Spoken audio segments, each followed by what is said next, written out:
Hi everyone, good morning, welcome back to my channel.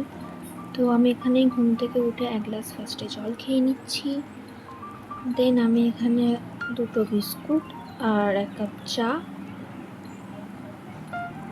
তারপর ব্রেকফাস্টে আমি এখানে মুড়ি আর আলু মরিচের তরকারি। আর তারপর কিছুক্ষণ পর আমি এখানে বাড়িতে বানানো সাবুর মিষ্টি।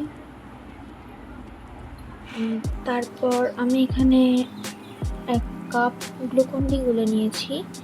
তো চান করে আমি এখানে গ্লুকন-ডিটা খেয়ে নিচ্ছি।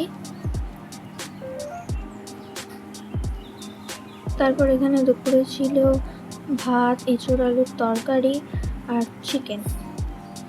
তারপর সন্ধেবেলা আমি এখানে এক কাপ চা খেয়ে নিচ্ছি। আর রাতে এখানে ভাত আর ছানা পটলের তরকারি।